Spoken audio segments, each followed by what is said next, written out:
is Marcos from Barcelona, but he could be anyone, anywhere. What is about to happen to him occurs daily in offices and homes all over the world.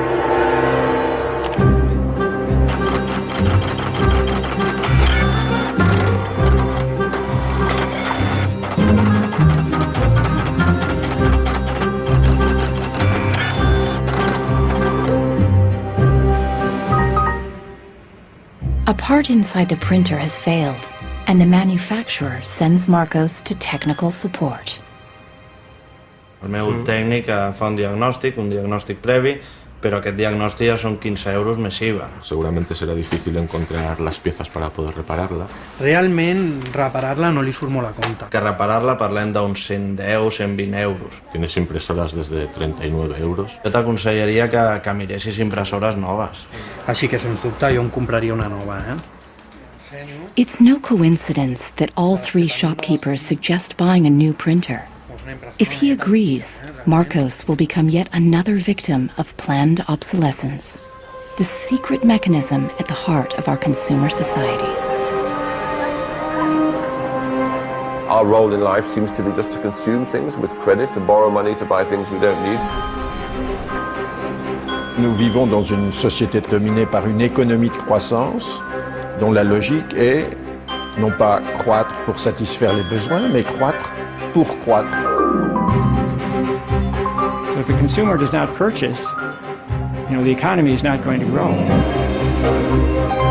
Planned obsolescence, the desire on the part of a consumer to own something a little newer, a little sooner than is necessary.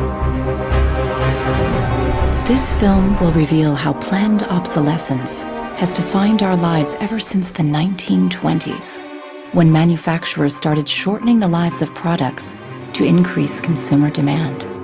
Also hat man sich gedacht, dann beschränken wir einfach die Lebensdauer auf 1000 Stunden. We will find out how designers and engineers were made to adopt new values and objectives. Was back to the drawing board and come out with something that was more fragile. They time those things. They time them. So when you finally paid for them, they're used up. A new generation of consumers has started challenging manufacturers. Is it possible to imagine a viable economy without planned obsolescence, without its impact on the environment? Posterity will never forgive us. Posterity will suddenly find out about the throwaway lifestyles of people in the advanced countries.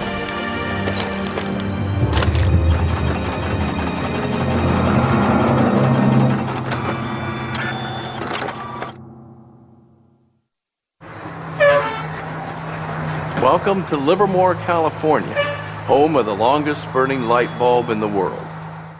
My name's Lynn Owens, and I am chairman of the Light Bulb Committee. It was in 1972 when we discovered that the light bulb that was hanging in the fire station was a significant light bulb.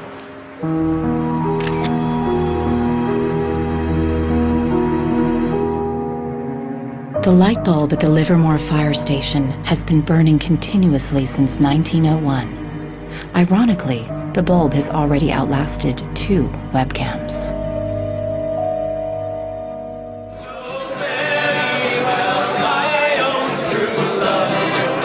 In 2001, when the bulb was 100 years old, the people of Livermore threw a big birthday party, American style.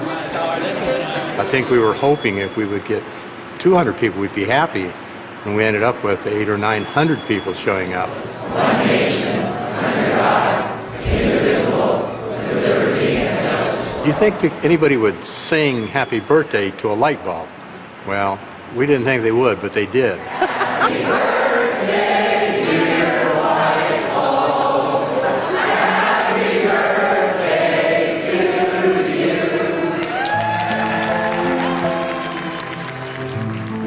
The origin of the bulb was, it was produced in a town called Shelby, Ohio, back around 1895, and put together by some very interesting ladies that I have some pictures of, and some gentlemen that invested in the company.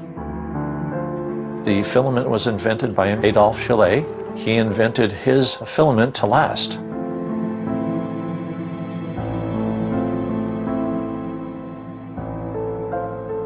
Why does his filament last? I don't know.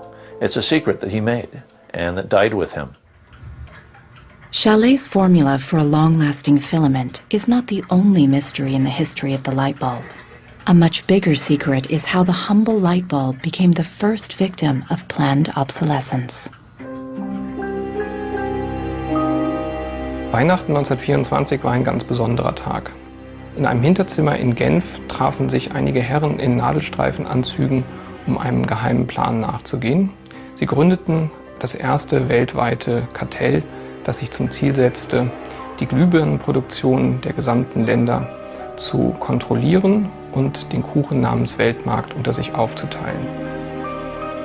Dieses Kartell hat den Namen Phoebus. Phoebus included the main light bulb manufacturers in Europe and the United States, and even faraway colonies in Asia and Africa. Das Ziel ist gewesen, Patente auszutauschen, die Produktion zu kontrollieren und vor allem aber den Verbraucher zu kontrollieren. Es ist umso besser für diese Firmen, wenn der Verbraucher regelmäßig Glühlampen kauft, und wenn die Glühlampen lange brennen, ist das ein ökonomischer Nachteil. Initially, manufacturers strived for a long lifespan for their bulbs.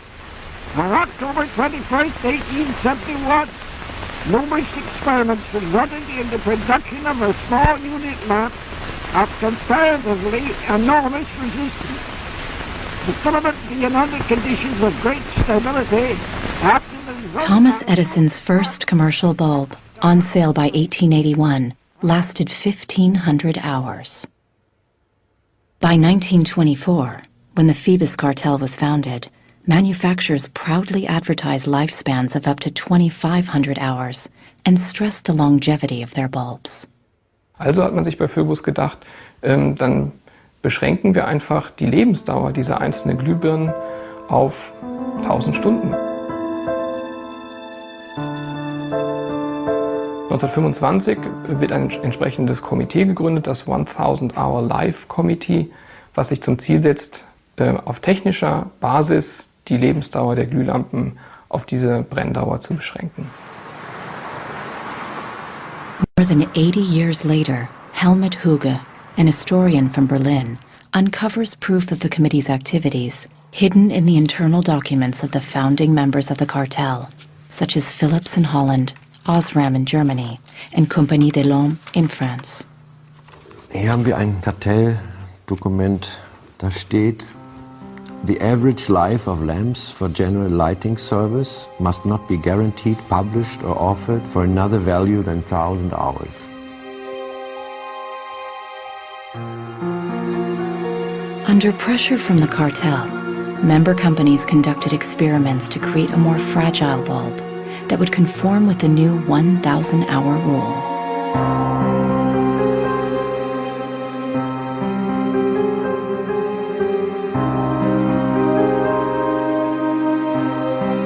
Bulb production was monitored rigorously to make sure cartel members complied. Eine Maßnahme bestand beispielsweise darin, einen Prüfstand zu errichten, in dem viele kleine Sockel zu finden sind, in die dann wiederum einzelne Exemplare aus verschiedenen Produktionsreihen eingeschraubt wurden, und Firmen wie Osram haben dann genauestens protokolliert, wie lange diese Lampen brannten. Phoebus enforced its rules through an elaborate bureaucracy. Members were fined heavily if their monthly life reports were off the mark.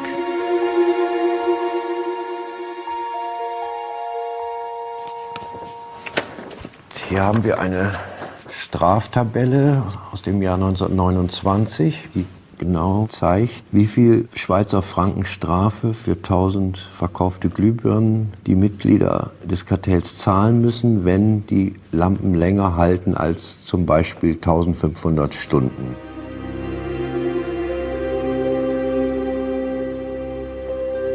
As planned obsolescence took effect, lifespans fell steadily.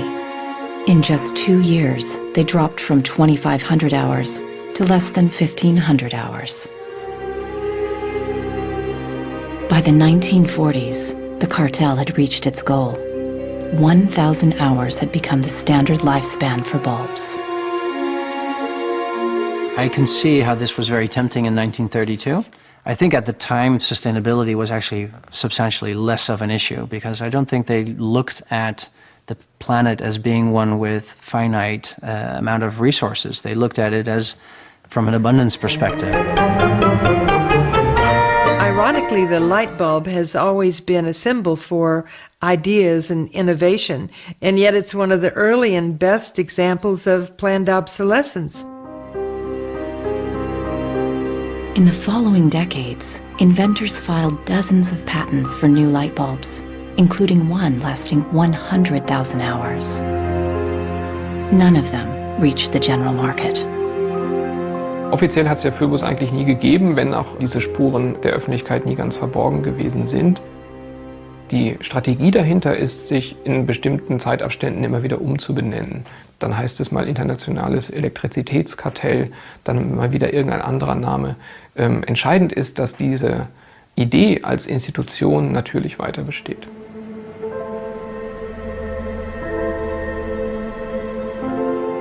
In Barcelona, Marcos hasn't followed the advice of the shopkeepers to replace his printer. He's determined to repair it, and has found somebody on the internet who has discovered what has actually happened to his printer. It's the dirty little secret of inkjet printers. I tried to print a document and it said parts inside your printer require replacement, so I decided to do a little servicing of my own. Hello, Marcos. I got your message. Marcos has contacted the author of the video. I looked into it, and it turns out that there's a thing in the bottom of the printer called a waste ink reservoir. And the way inkjet printers work is they constantly have to clean the print heads, and they do that by squirting ink through them down a hole in the bottom of the printer into this great big sponge. There's just a preset time when it's squirted a certain number of drops down there that then the printer decides it's full of ink and won't function anymore. Mm-hmm. The justification is they don't want to put ink all over your desk. But I think the problem goes deeper than that. It's the way the technology works. It's just designed to fail.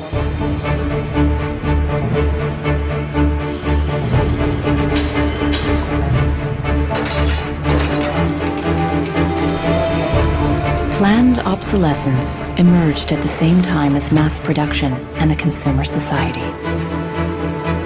The whole issue with products being made to last less long is part of a whole pattern that began in the Industrial Revolution, when the new machines were producing goods so much more cheaply, which was a great thing for consumers, but consumers couldn't keep up with the machines. There was so much production. As early as 1928, an influential advertising magazine warned that an article that refuses to wear out is a tragedy of business.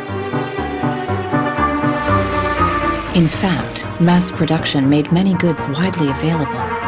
Prices fell and many people started shopping for fun rather than need. The economy was booming.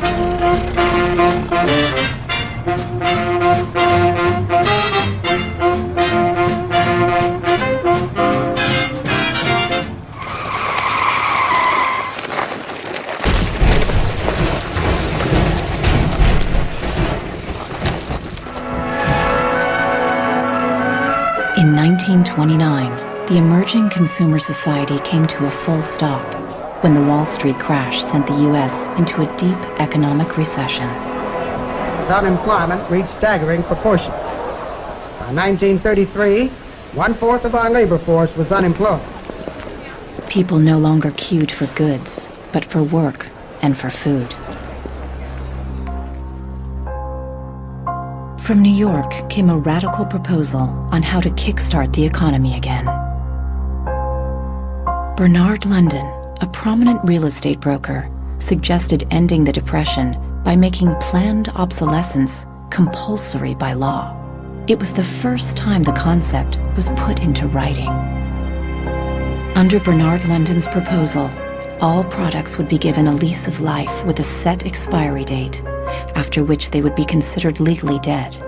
Consumers would turn them over to a government agency where they would be destroyed.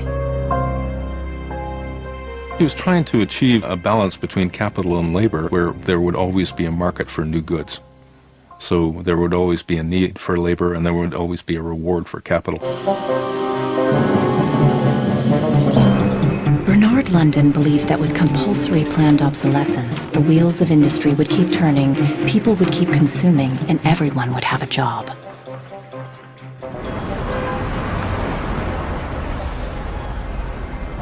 Giles Slade has come to New York to investigate the person behind the idea.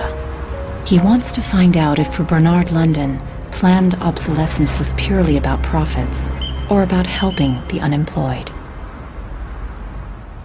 I have a picture of Bernard London. Dorothea Weitzner remembers meeting Bernard London in the 1930s during a family outing. Don't tell me which one he is. And let's see. Ah, isn't that interesting? Yes. Definitely intellectual looking. And you met Bernard London in 1933. When I was about 16, 17, my dad and mother had this big Cadillac car, which was the size of a Zeppelin. Mother was driving like a chauffeur. Dad was in the front, and Mr. and Mrs. London were in the back of the big limousine. Dad said that Mr. London should explain his philosophy to me. He's a very interesting man. And he just told me in a few words that that was his idea to reduce the Depression. We were in an economic mess, worse than today even. He was obsessed with this idea. Like an artist is utterly obsessed with his paintings, you know. He actually whispered to me in the car, afraid that his theory might be too radical. In fact, Bernard London's proposal was ignored, and obsolescence by legal obligation was never put into practice. 20 years later, in the 1950s, the idea resurfaced, but with a crucial twist. Instead of forcing planned obsolescence on the consumers, they were to be seduced by it. Planned obsolescence. The desire on the part of a consumer to own something a little newer, a little better, a little sooner than is necessary. We certainly in America... This is the voice of Brooks Stevens, the apostle of planned obsolescence in post-war America. This flamboyant industrial designer created everything from household appliances to cars and trains, always with planned obsolescence in mind. In the spirit of the times, Brooks Stevens' designs conveyed speed and modernity. Even the house he lived in was unusual. This is the home that my father designed and that I grew up in. When it was being built out in the suburbs, everybody thought it was going to be the new Greyhound bus station because it did not look like a traditional home. One of the most important things that my father felt always in designing a product is that it made a statement. He detested products that were bland and really did not, create any desire within the consumer to inspire the purchase. Unlike the European approach of the past where they tried to make the very best product and make it last forever, meaning you bought such a fine suit of clothes that you were married in it and then buried in it and never a chance to renew it, the approach in America is one of making the American consumer unhappy with the product that he has enjoyed the use of for a period, have him pass it on to the second-hand market, and obtain the newest product with the newest possible look. Brooks Stevens traveled all over the U.S. to promote planned obsolescence in speech after speech. His approach became the gospel of the time.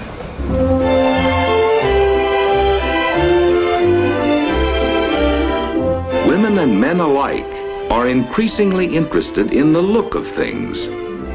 They eagerly give their attention to what's new and beautiful and advanced. Design and marketing seduced consumers into always craving the latest model. My father never designed a product to intentionally fail or become obsolete for some functional reason in a short period of time. Planned obsolescence is absolutely at the consumer's discretion. No one is forcing the consumer to go into the store and purchase a product. They go in under their own free will. That's their choice.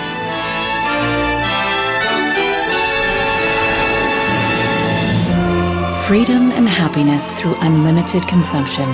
The American way of life in the 1950s became the foundation for the consumer society as we know it today.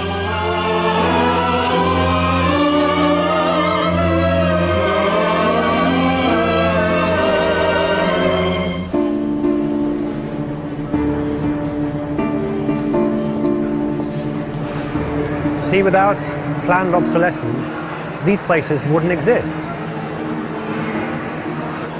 There wouldn't be any products, there wouldn't be any industry, there wouldn't be any designers, architects, there wouldn't be any salespeople, cleaners, there wouldn't be any security guards. All the jobs would go. So how often do you change your mobiles? 18 months. Once a year. Once a year. Once a year. These days, planned obsolescence is an integral part of the curriculum at design and engineering schools. Boris Knuth lectures on the concept of product life cycle, a modern euphemism for planned obsolescence. I went shopping for you. Got a couple of things. A pan, salt, shirt, another shirt. Students are taught how to design for a business world dominated by one single goal: frequent repeat purchase. What I do, I pass these round, and you tell me what you think, how long it takes for them to fail, what the service life will be. Okay. Designers have to understand what company they work for. The company decides on a business model, how often do we want to renew our products, our offers. So this brief is given to designers, and designers have to understand and design the product in a certain way so it fits exactly the business strategy of the client they work for. Planned obsolescence is at the root of the substantial economic growth that the Western world has experienced since the 1950s. Ever since, growth has been the holy grail of our economy. Nous vivons dans une société de croissance dont la logique est non pas croître pour satisfaire les besoins, mais croître pour croître, croître à l'infini, faire croître sans limite la production, et pour justifier cette croissance de la production, faire croître sans limite la consommation. Serge Latouche is a noted critic of the growth society and has written extensively about its mechanisms. Au fond, il y a trois instruments fondamentaux qui sont la publicité, l'obsolescence programmée et le crédit.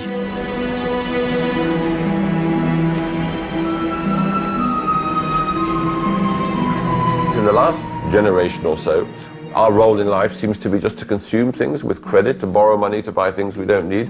That makes no real sense to me at all. Critics of the growth society point out that it's unsustainable in the long run because it's based on a flagrant contradiction. Celui qui croit qu'une croissance infinie est compatible avec une planète finie est soit un fou, soit un économiste. Le drame, c'est qu'au fond, nous sommes tous des économistes maintenant. Why is it that a new product is created every 3 minutes somewhere in the world? Is this necessary? I think a lot of people have realized that things need to change when they're being told by politicians to go shopping or to start consuming as the best way to restart the economy. On peut dire qu'avec la société de croissance, on est embarqué dans un bolide qui désormais manifestement n'a plus de pilote, qui va à toute allure et dont on peut prévoir le destin, qui est soit de se fracasser contre un mur, soit de sombrer dans un précipice.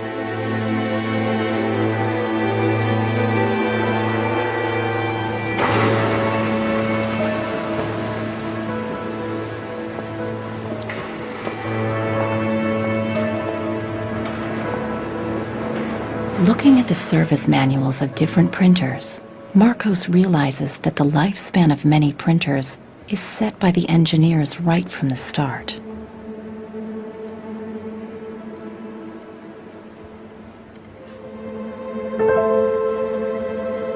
They achieved this by placing a chip deep inside the printer.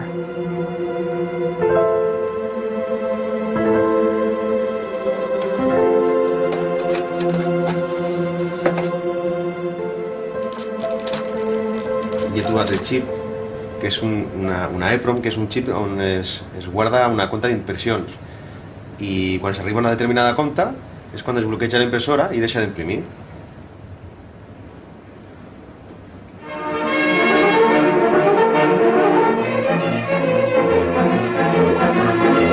How do engineers feel about designing products to fail? The dilemma is captured in a British film from 1951, where a young chemist invents an everlasting thread. He believes that great progress has been made.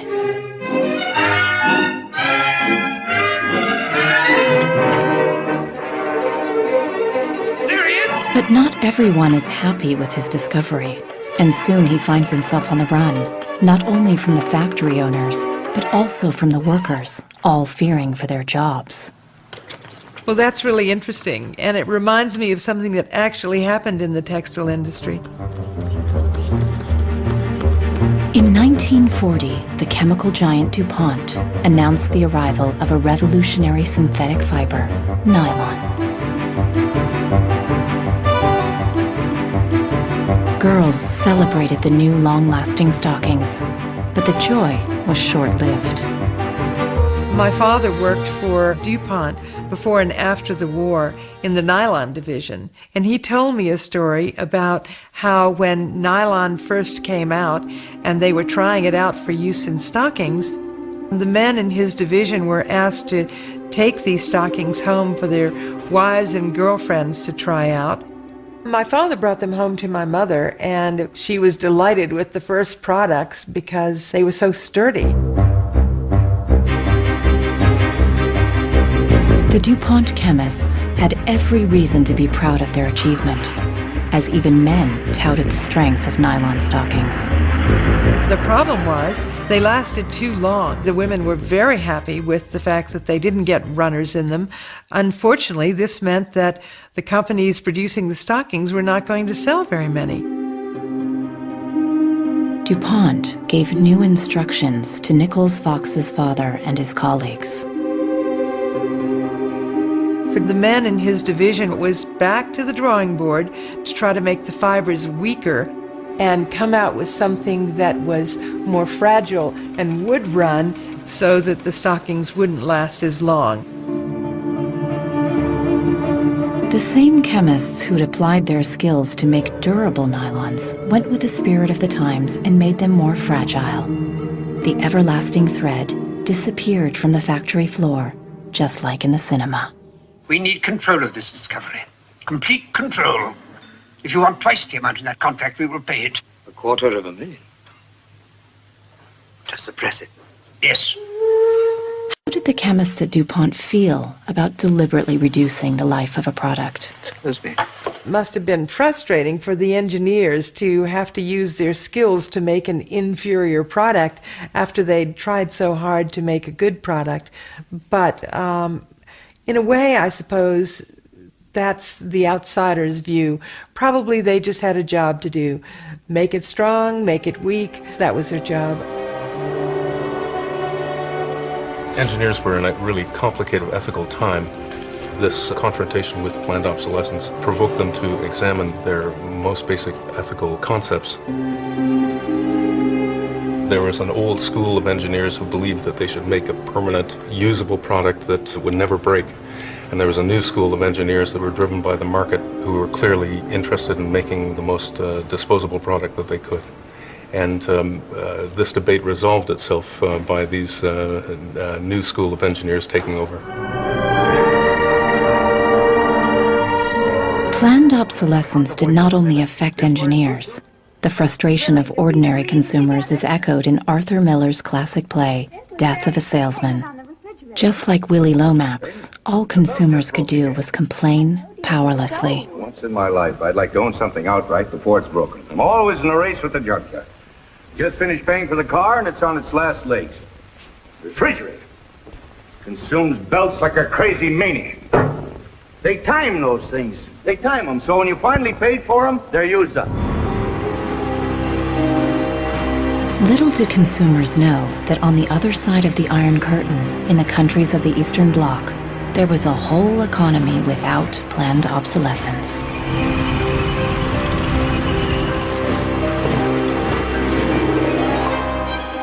The communist economy was not ruled by the free market, but centrally planned by the state. It was inefficient and plagued by a chronic shortage of resources. In such a system, planned obsolescence did not make any sense.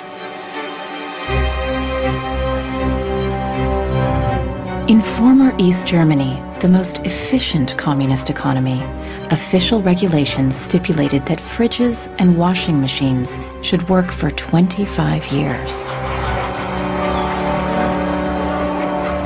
Hier, dieser DDR-Kühlschrank, den habe ich 1985 gekauft. Der ist also mindestens 24 Jahre alt. Und die Glühbirne ist ebenso alt, habe ich noch nie ausgewechselt. Die ist also auch schon fast 25 Jahre alt. In 1981, a lighting factory in East Berlin launched a long-life bulb. They took it to an international lighting fair, looking for buyers from the West.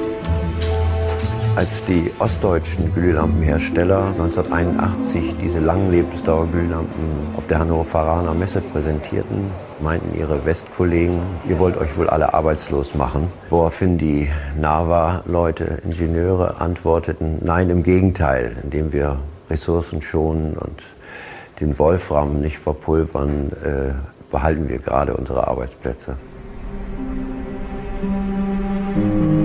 The Western buyers rejected the bulb. In 1989, the Berlin Wall came down. The factory was closed, and the East German long-life bulb went out of production. Now, it can only be found in exhibitions and museums.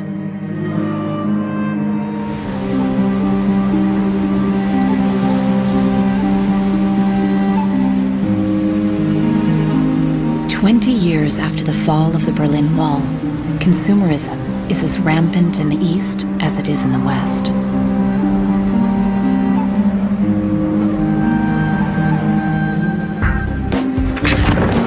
But there is one difference. In the age of the internet, consumers are ready to fight against planned obsolescence. The first movie we made that really broke through was a movie about the iPod.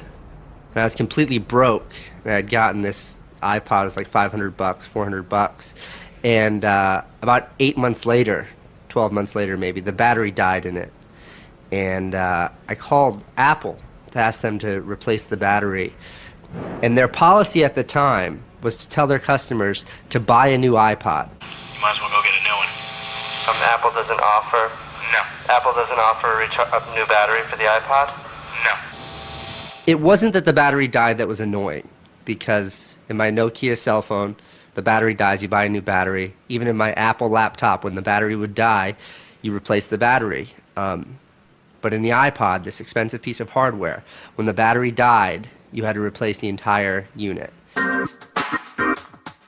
So it was my brother's idea to make a movie about just that.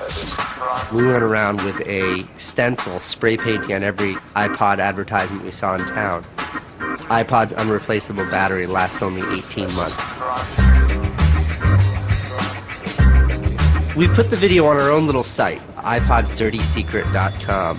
The first month, 6 weeks, it was at 5-6 million views, and the site went absolutely bananas. A lawyer in San Francisco, Elizabeth Pritzker, heard about the video and together with her associates decided to sue Apple over the lifespan of the iPod battery. Half a century after the light bulb case, planned obsolescence was in court again. When we brought this litigation, this was 2 years after the iPod was introduced, Apple had sold about 3 million iPods nationwide in the United States. Many of the 3 million iPod owners were having battery problems and were willing to sue. One of them was Andrew Wesley. We selected from amongst the consumers who had called us individuals who would serve as representatives in a class action. A class action is really a device that's fairly unique to the United States, where a small group of people stands in the shoes of a large group to bring one claim before a court. My role in that case was as class representative on behalf of thousands, maybe tens of thousands of people. The case came to be known as Wesley versus Apple. When my friends and family learned that this was a major case, they thought I was, becoming a radical. Here I am going to sue. I was the next Erin Brockovich. In December 2003, Elizabeth Pritzker filed the case at the San Mateo County Court, just a few blocks from the Apple headquarters. We asked Apple for a number of technical documents regarding the battery life in the iPod, and we received a lot of technical data about the battery design, about the testing of the battery, and learned through that discovery that the type of the lithium battery that was contained within this iPod was designed, by design, to really only have a short period of life. I do think that Apple's development of the iPod was intended to be one of planned obsolescence. After a tense few months, both parties hammered out a settlement. Apple set up a replacement service for the batteries and extended the warranty to 2 years. The claimants were offered compensation. One thing that really bothers me personally is that Apple really promotes itself as a young, hip, forward-thinking company, and for a company like that not to have a good environmental policy that allows consumers to return products for proper recycling and disposal really is really counterintuitive and counter to their message.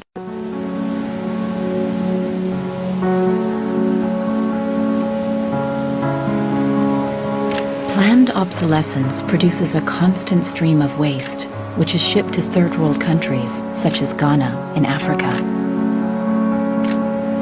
It's been between 8 and 9 years now when I noticed that loads and loads of containers were coming to this country with electronic waste. We're talking about end-of-life computers, end-of-life television sets, which nobody wants in the developed countries. Shipping electronic waste to third world countries is forbidden by international law, but the merchants use a simple trick. They declare the waste as second-hand goods.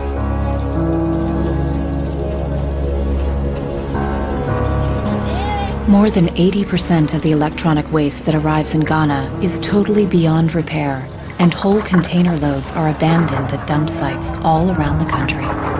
We are at the dump site here in Agbogloshi. In the past, we had this beautiful river called Odor River, that meandered its way through this area. It was teeming. In the past, it had so much fish. We actually attended a school not very far away from here. So we'd come play football and hang around the river. The fishermen would organize boat rides, I remember very well. But now it's all finished, it's all gone. And that makes me really, really sad. And it makes me angry.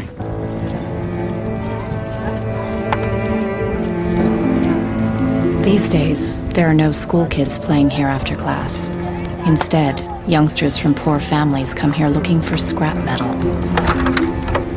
They burn the plastic-covered cables from the discarded computers to salvage the metal inside.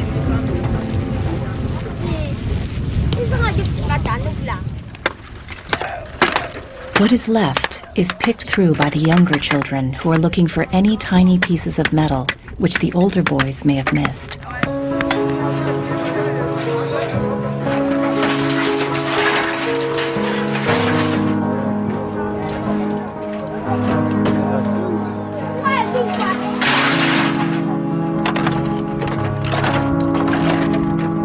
Some of those behind the shipment have said that, well, we're trying to bridge the digital divide between Europe, America, and then the rest of Africa and Ghana, of course. But the reality is that these computers that are sent here simply do not work. There's no point in receiving electronic waste when you cannot deal with it, more so when you did not produce it and your country is being used as the world's trash bin.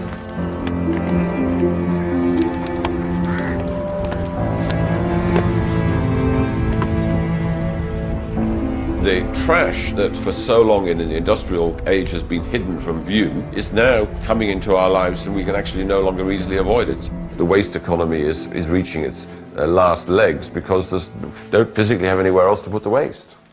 I think in the course of time, we've come to realize that the planet that we're living on cannot sustain that forever. There's a limit to natural resources, and there's a limit to energy resources that we have. Posterity will never forgive us. Posterity will certainly find out about the throwaway attitudes, the throwaway lifestyles of people in the advanced countries. People all over the world have started acting against planned obsolescence. Mike Anane is fighting against it from the receiving end. He has started by collecting information. This is where I keep the e-waste that have asset tags or property tags. This says Amu Center Nordvest Zeeland. It's from Denmark. This is from Germany, sent here simply to be dumped. Westminster College. Apple should know better. It's a company that claims to be so green. There's a lot of Apple products that are being dumped here. I have a database that contain the asset tags, the contact addresses, telephone numbers of the companies that owned the electronic waste that have been dumped in Ghana.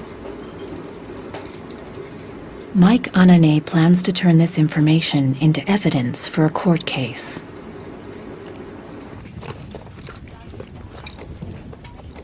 We need to take some action, some punitive measure. We need to sue people so they stop dumping e-waste in Ghana.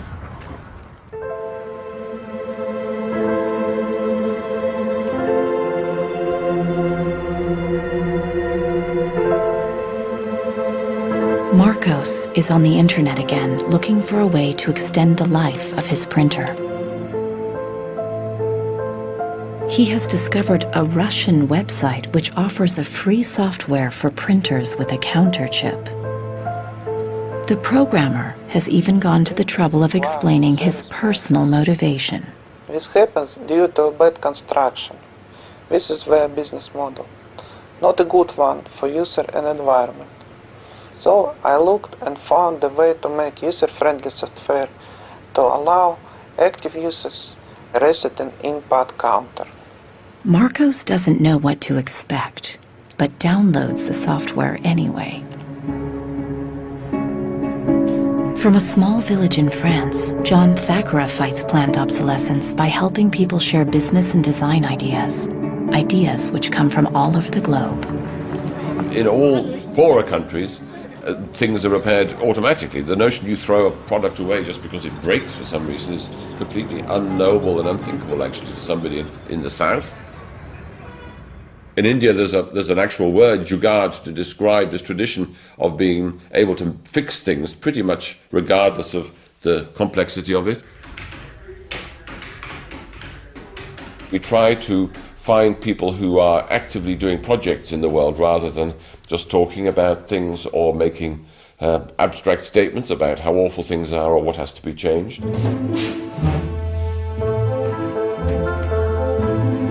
One of these people is Warner Phillips, descendant of the dynasty of light bulb manufacturers.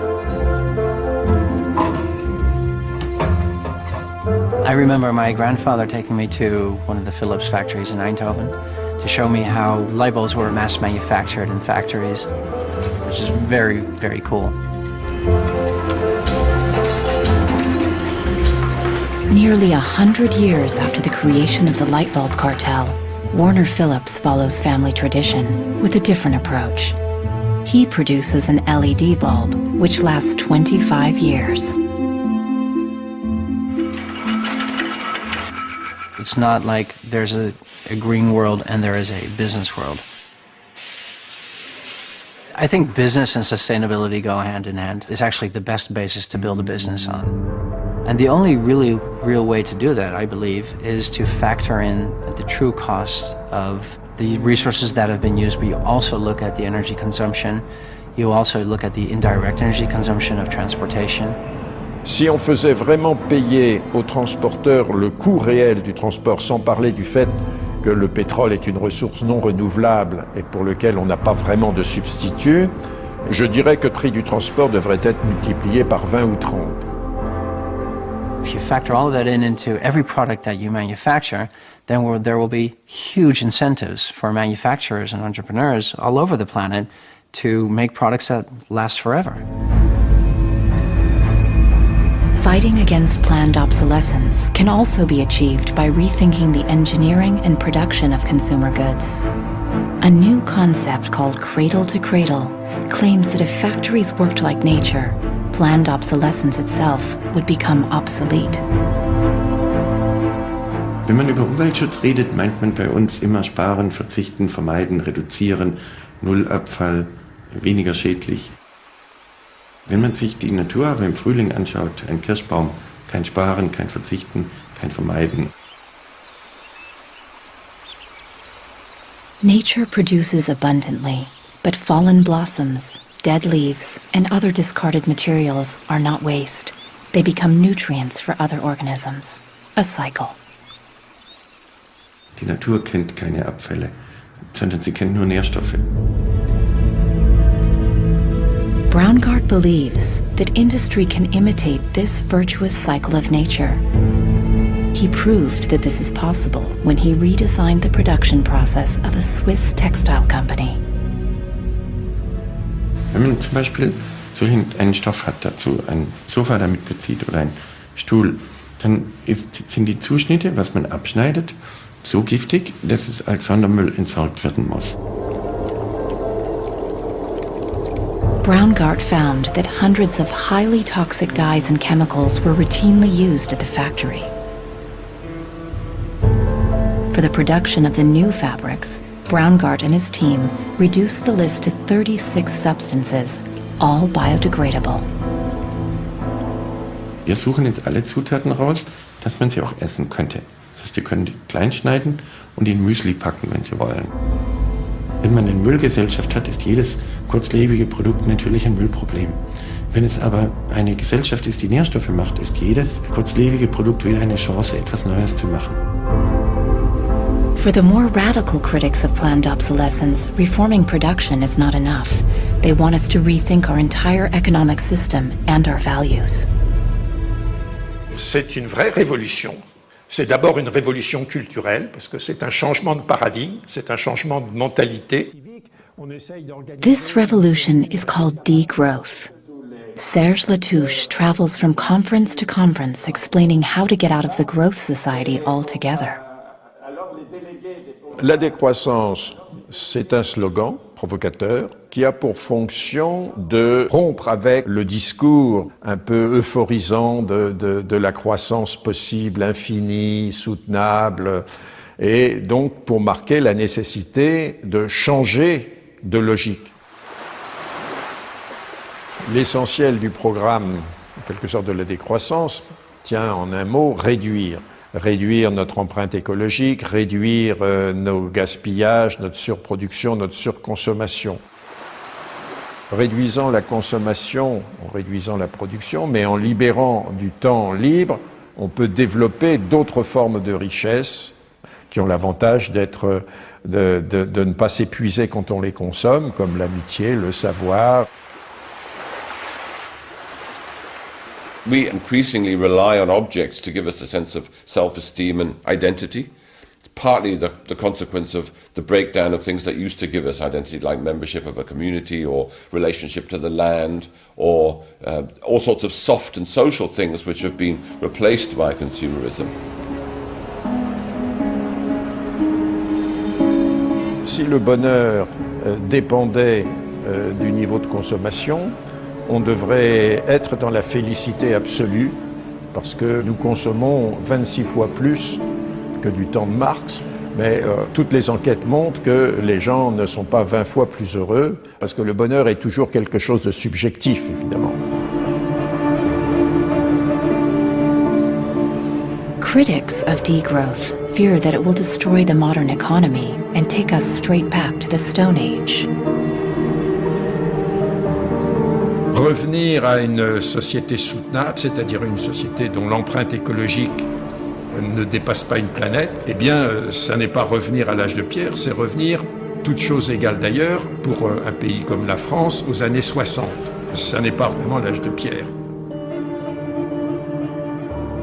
On peut dire que la société de décroissance réalise la vision de Gandhi qui disait le monde est assez grand pour satisfaire les besoins de tous, mais il sera toujours trop petit pour satisfaire l'avidité de quelques-uns.